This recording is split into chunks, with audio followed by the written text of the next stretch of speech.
దేశ రాజకీయాలు మునుపెన్నడూ మనం చూడని రీతిలో ముందుకు సాగుతున్నాయి. గతంలో ఎవరు అధికారంలోకి వస్తారు, ఎలా వస్తారు, ఎందుకు వస్తారు, ఇలాంటి ఎన్నో అంశాలపై చర్చలు జరిగేవి.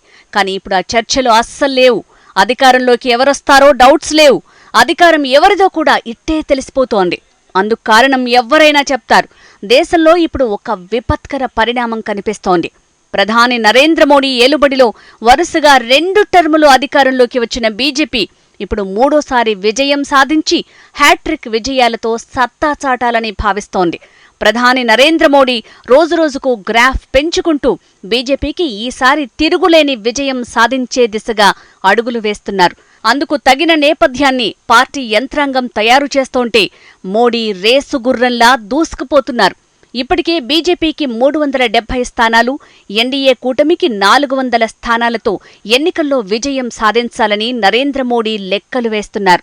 కాంగ్రెస్ పార్టీని మరింత దెబ్బకొట్టి వచ్చే ఎన్నికల్లో ఎలాంటి ఇబ్బందికర పరిస్థితులు రాకుండా చేయాలని మోడీ తహతహలాడుతున్నారు. దేశవ్యాప్తంగా కాంగ్రెస్ పార్టీ ఎంతగా పుంజుకోవాలని ప్రయత్నిస్తున్నప్పటికీ అందుకు తగినట్లుగా గ్రాఫ్ కనిపించటం లేదు. ఓవైపు రాహుల్ గాంధీ చేయాల్సిన అన్ని ప్రయత్నాలు చేస్తున్నారు. దేశవ్యాప్తంగా పర్యటించారు. 2వ విడత భారత్ జోడో న్యాయయాత్రను చేపట్టారు. ఇప్పటికే ఆ యాత్ర సగం పూర్తిగా వస్తోంది. రేపో మాపో నోటిఫికేషన్ రాబోతోంది. ఆయన ప్రజలతో మరింత కలివిడిగా దూసుకుపోతున్నారు. కానీ ఆయా రాష్ట్రాల్లోని కంపల్షన్స్ కాంగ్రెస్ పార్టీకి ఇబ్బందికరంగా మారుతున్నాయి. ఓవైపు కాంగ్రెస్ పార్టీతో సఖ్యతగా ఉంటామని చెప్తూనే మరోవైపు కాంగ్రెస్ పార్టీని దెబ్బకొట్టేందుకు ఇండియా కూటమిలోని అన్ని పార్టీలు ప్రయత్నిస్తున్నాయి. ఇండియా కూటమిలోని పలు పార్టీలు ప్లేట్ ఫిరాయిస్తున్నాయి. కాంగ్రెస్ పార్టీతో ఉంటే అధికారం సాధ్యమా లేదా అన్న బెంగ వారిని పట్టి పీడిస్తోంది. అందుకోసమే వచ్చే ఎన్నికల్లో తాము విజయం సాధించాలని, అంతేకాదు అధికారంలో భాగస్వాములు కావాలని కూడా చాలా పార్టీలు భావిస్తున్నాయి.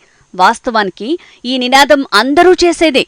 కానీ అధికారంలోకి రావడం లేదని తెలిసిన పలు పార్టీలు ఈసారి అధికారంలోకి వచ్చే పార్టీతో ఉండాలని కోరుకుంటున్నాయి. అందులో భాగంగానే నితీష్ కుమార్ ఎన్నికలకు ముందే ప్లేట్ ఫిరాయించి ఇండియా భాగస్వామ్య పక్షాలకు ఝలకిచ్చారు. ఇక ఉత్తరప్రదేశ్లో ఆర్ఎల్డీది అదే పరిస్థితి. ఓవైపు భాగస్వామ్య పార్టీలు కాంగ్రెస్ పార్టీకి కంటి మీద కునుకు లేకుండా చేస్తోంటే మరోవైపు దశాబ్దాలుగా ఉన్న ముఖ్య నేతలు పార్టీని వీడటం కాంగ్రెస్ పార్టీకి ఎదురు దెబ్బలు తగిలేలా చేస్తున్నాయి.